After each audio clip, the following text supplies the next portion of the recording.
আজকে আপনাদের সাথে সম্পূর্ণ ভিন্ন একটি রেসিপি শেয়ার করতে যাচ্ছি। আমি আশা করছি সবার কাছে রেসিপিটি অনেক বেশি ভালো লাগবে। যারা ডায়েট করছেন কিংবা যারা একটু হেলদি খাবার পছন্দ করেন তাদের জন্যও কিন্তু এই রেসিপিটি খুবই উপকারে আসবে। চলুন তাহলে একসঙ্গে দেখে নেওয়া যাক আমাদের এই সাবুদানার পোলাওটি তৈরি করতে কি কি উপকরণ প্রয়োজন হচ্ছে। আমি প্রথমেই এখানে নিয়ে নিয়েছি 1.25 কাপ পরিমাণ সাবুদানা, মানে 3/4 কাপ পরিমাণ সাবুদানা নিয়ে নিয়েছি। এখন সাবুদানাটা ভালোভাবে পানি দিয়ে 2 থেকে 3 বার ধুয়ে নিতে হবে। আপনারা চেষ্টা করবেন যে ভালো সাবুদানাটা ব্যবহার করতে। বাজারে কিন্তু একটা বড় বড় দানার সাবুদানা পাওয়া যায়, সেটা ব্যবহার করতে পারলে সবচেয়ে বেশি ভালো। 2 থেকে 3 বার সাবুদানাটা ধুয়ে আমি পানিটা ঝরিয়ে নিয়েছি। এখন এখানে অ্যাড করে দিয়েছি 3/4 কাপ পরিমাণ পানি। যতটুকু সাবুদানা দিবেন ঠিক ততটুকু পানি দিয়ে সাবুদানাটা ভিজিয়ে রাখতে হবে 10 থেকে 15 মিনিটের জন্য। এখন আমি একটি প্যানে 1/2 কাপ পরিমাণ বাদাম ভেজে নিচ্ছি। আপনাদের কাছে যদি ভাজা বাদাম থাকে তাহলে সেটা জাস্ট ব্লেন্ডারে গুঁড়ো করে নিলেই চলবে। আমার বাদামটা যেহেতু কাঁচা, আমি বাদামটা ভেজে খোসা ছাড়িয়ে নিয়েছি।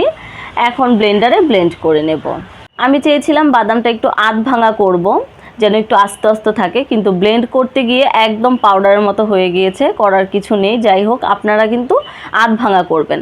তারপর এদিকে সাবুদানাটাও দেখলাম পানিটা টেনে নিয়ে নরম হয়ে গিয়েছে। এখন আমি একটি প্যানে দিয়ে দিচ্ছি 1 টেবিল চামচ পরিমাণ ঘি। ঘিটা গরম হয়ে আসলে অ্যাড করে দিচ্ছি গোটা কয়েকটা জিরে আর 2টা কাঁচামরিচ এরকম টুকরো টুকরো করে দিয়ে দিয়েছি। আপনারা চাইলে কিন্তু ঘিয়ের পরিবর্তে এখানে বাটার কিংবা রেগুলার রান্নার তেলও ব্যবহার করতে পারেন। জিরে আর কাঁচামরিচটা ভেজে নেওয়ার পর অ্যাড করে দিয়েছি 2 টুকরা তেজপাতা আর দিয়ে দিয়েছি কিউব কিউব করে কেটে নেওয়া 2টা মিডিয়াম সাইজের পেঁয়াজ। পেঁয়াজটা একটু ভেজে নিয়ে অ্যাড করে দিচ্ছি এখানে কিউব কিউব করে কেটে রাখা আলু এবং গাজর। আপনারা চাইলে কিন্তু এখানে আপনাদের পছন্দ মতো সবজি ব্যবহার করতে পারবেন, যেমন ক্যাপসিকাম কিংবা আপনাদের পছন্দের ফুলকপি, আপনাদের পছন্দের যে কোনো টাইপের সবজি। এখন আমি অল্প লবণ দিয়ে দিয়েছি, দিয়ে ঢেকে রান্না করে নিয়েছি যে পর্যন্ত না আলুটা সেদ্ধ হয়ে আসে। কিছুক্ষণ রান্না করার পরেই আলুটা নরম হয়ে গিয়েছে। এখন এখানে অ্যাড করে দিচ্ছি 2টা শুকনা মরিচ। শুকনা মরিচটা আমি একটু কুচি কুচি করে দিয়েছি। এখন শুকনো মরিচটা ভেজে নেওয়ার পর সাবুদানাটা অ্যাড করে দিচ্ছি। এখন সাবুদানার সাথে নেড়েচেড়ে কিছুক্ষণ আলুটা মিশিয়ে নেব। তারপর সেই ব্লেন্ড করে রাখা বাদামটা দিয়ে দিচ্ছি। অনবরত নেড়েচেড়ে এভাবেই রান্না করে নিতে হবে। আমার কাছে লবণটা একটু কম লাগছিল, তাই আরও অল্প একটু লবণ দিয়ে দিলাম আর অ্যাড করে দিলাম এখানে ধনে পাতা। আমি বিলাতি যে ধনে পাতাটা সেটা দিয়েছি, আপনারা চাইলে দেশি ধনে পাতাটাও দিতে পারেন।